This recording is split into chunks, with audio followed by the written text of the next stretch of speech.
Assalamualaikum warahmatullahi wabarakatuh. Ikhwani rahimakumullah, kaum muslimin muslimat dimanapun berada, yang mudah-mudahan selalu diberkahi Allah Subhanahu wa taala dalam rezekinya, umurnya, keluarganya, amin ya rabbal alamin. Kembali di konten kita ngaji kita Fathul Qorib. Insyaallah kita akan membahas tentang faslun fit tayamumi. Ya, pasal yang menjelaskan tentang tayamum. Ya, namun sebelum kita mulai, mari kita kirim Fatihah pada para masyayikh dan musannif kitab. Mudah-mudahan kita semuanya mendapatkan ilmu yang manfaat fid dharain, amin ya rabbal alamin. Ila hadratin Nabi Mustafa Muhammadin sallallahu alaihi wasallam wa ala alihi wa ashabihi wa azwajihi wa dzurriyyatil kiram ajma'in. Ila hadratin ila ikhwanihi minal anbiya'i wal mursalin wal ulama'il 'amilin wal awliya'i wasyuhada wassalihin wa sahabati wa man tabi'ahum bi ihsan ila yaumiddin. Khususan hadratil musannif hadal kitab Syekh Muhammad bin Umar Al-Jabi, khususan hadratil Syekh Abdullah Muhammad bin Qasim Al-Ghazi, khususan hadratil Syekh Abi Syekh Ahmad bin Husain Al-Asfahan rahimahumullah ta'ala wa nafa'ani min ulumihim wa barakatihim, wa khususan hadratil jamil masyayikhina wa masyayikhina, khususan hadratil Syekh Hamdan Ma'mun wa Syekh Ibn Zubair wa ali baitihim al-kiram. نفعنا ونفعني من علومهم وبركاتهم. الفاتحة.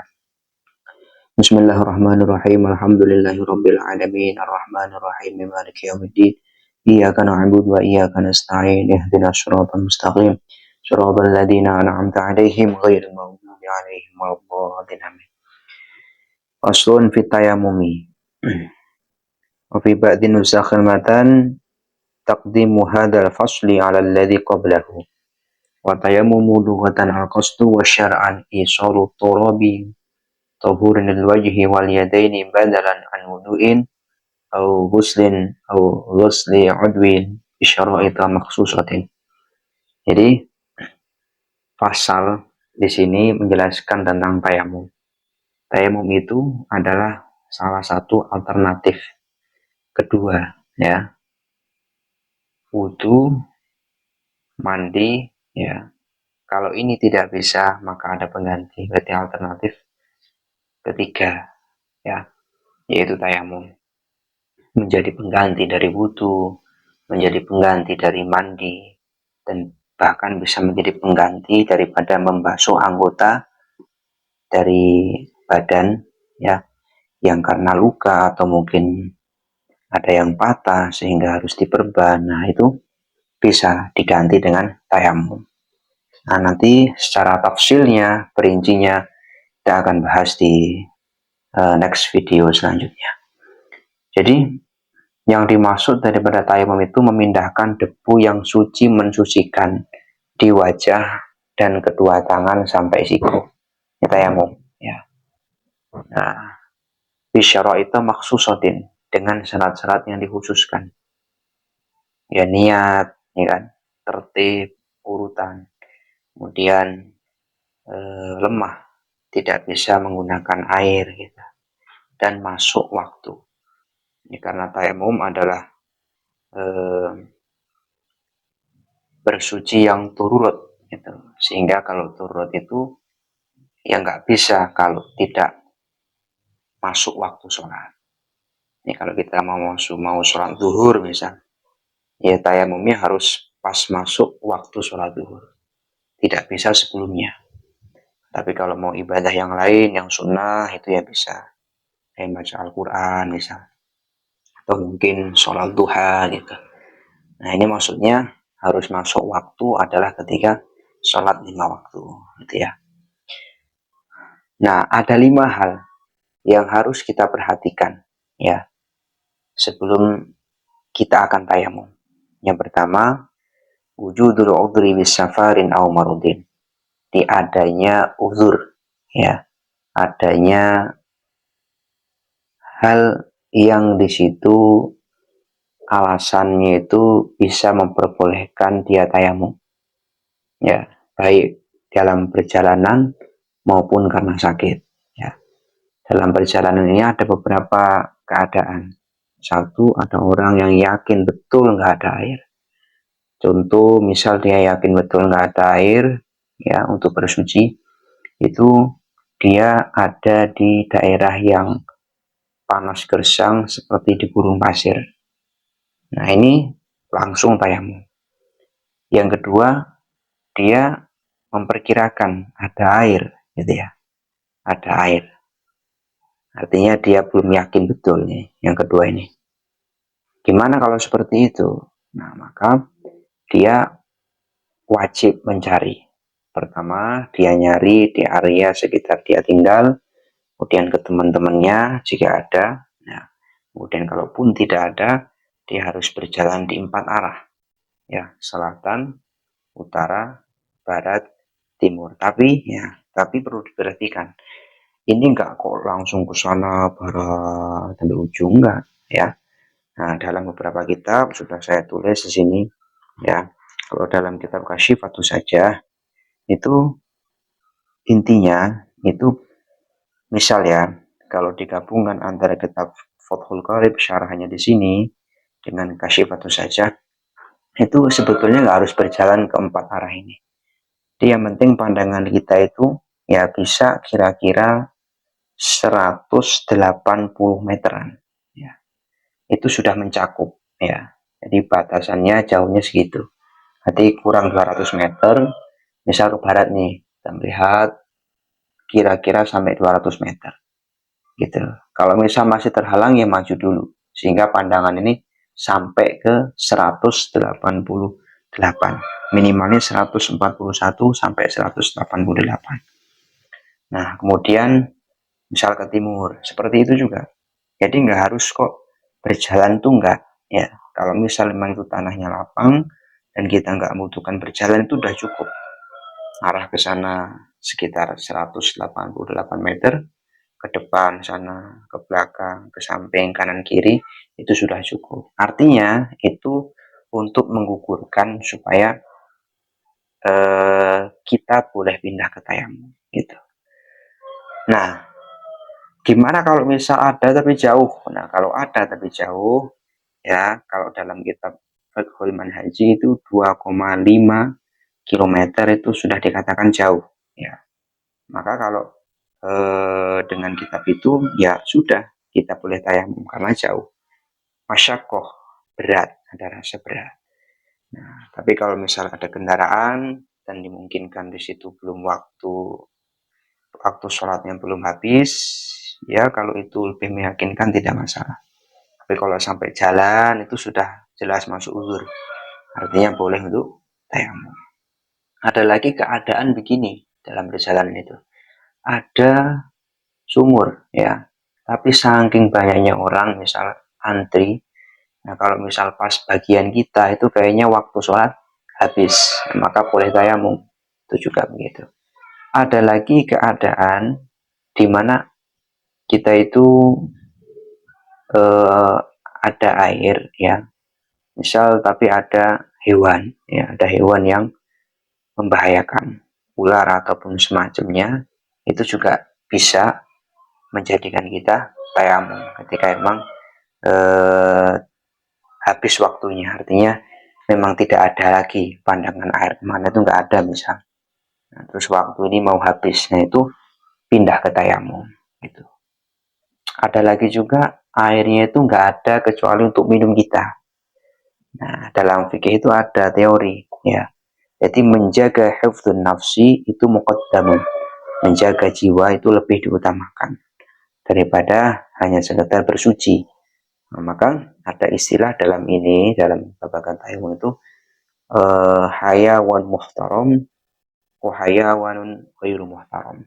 Ada hewan yang dimuliakan, ada hewan yang tidak dimuliakan. Hewan yang dimuliakan atau diharamkan maksudnya hewan yang haram dibunuh. Kalau ghairu muhtaram, hewan yang tidak haram dibunuh. Nah, hewan yang haram dibunuh contohnya ya, termasuk anjing yang tidak galak.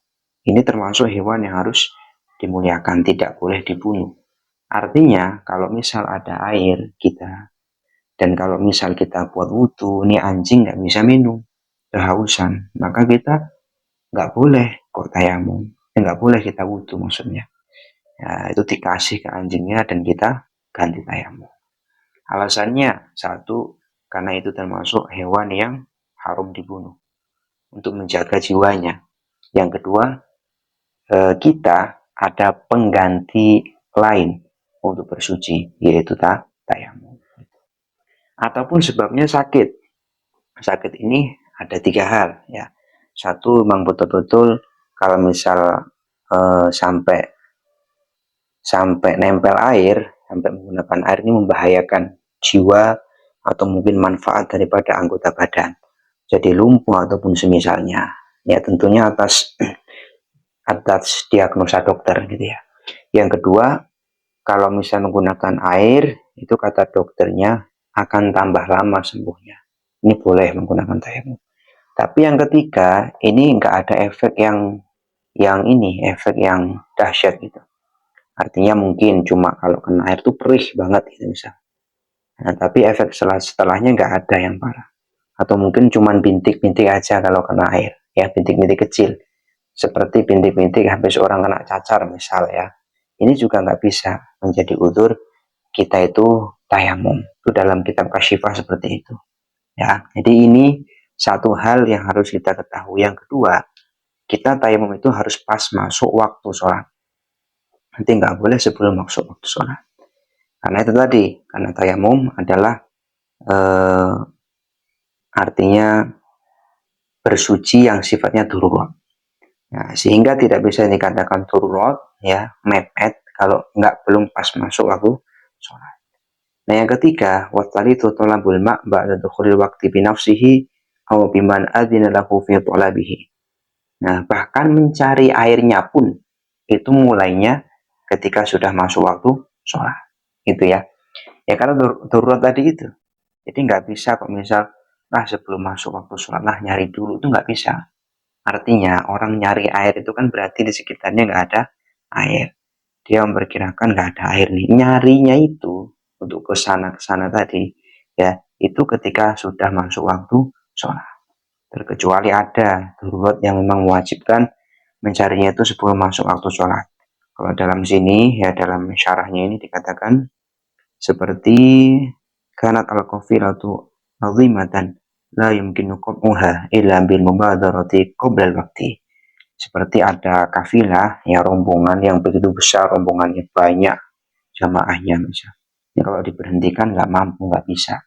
Atau mungkin kalau udah berhenti, ya itu malah nanti khawatir banyak orang yang buang hajat atau mungkin segala macam, sehingga kalau untuk nyari air ini malah nanti intinya nggak efektif, itu nggak kebagian waktu, nggak keburu gampangnya. Maka itu dibolehkan, bahkan wajib untuk cepat-cepat mendapatkan air sebelum masuk waktu sholat. Nah, kemudian yang keempat adalah tidak bisa digunakan ini air, sulit digunakan. Contoh tadi itu yang tadi saya bahas di awal.